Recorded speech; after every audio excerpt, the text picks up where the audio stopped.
And killed 3 black people in Jacksonville, Florida, has been identified as a 21-year-old. Local law enforcement agencies have said that he bought his guns legally and he had no criminal history. They have also described the shooting as racially motivated.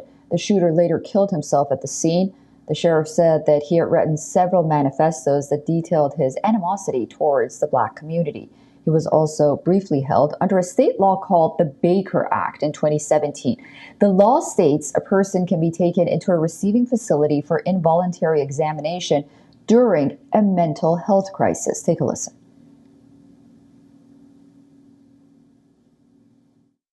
And I also want us to be clear that yes, they will try to sterilize what happened and blame mental health issues, but racism is not a mental health issue.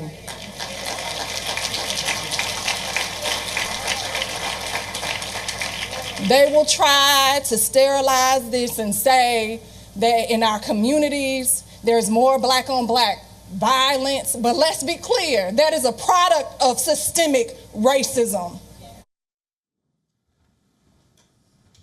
You got it? Yeah.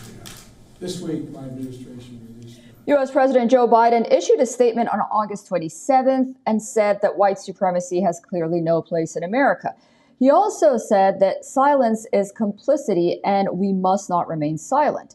Mourners held a vigil on Sunday in Jacksonville for the 3 victims. The vigil was also attended by Florida Governor Ron DeSantis. DeSantis was heckled by the crowd as he began speaking at the vigil.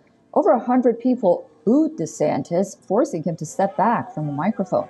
The impact of gun violence on Black Americans is significant, notably black-on-black crime. According to statistics, Black Americans experience 12 times the gun homicides, 18 times the gun assault injuries, and nearly 3 times the fatal shootings by the police. According to the Gun Violence Archive, there have been 28,000 gun-related deaths in the United States. Well, just this week, 4 people, including a gunman, were killed in a shooting incident at a bar in California. 6 more were injured and taken to a hospital. On Sunday, a shooting near a restaurant in Louisville left at least 1 dead and 5 others injured by gunshots in Chicago. 2 women were shot and injured at a baseball game. The attacks came as America celebrated the 60th anniversary of the Great March on Washington. It is 60 years since Martin Luther King Jr. gave his galvanizing "I Have a Dream" speech, where he advocated civil and economic rights and called for an end to racism in the United States of America.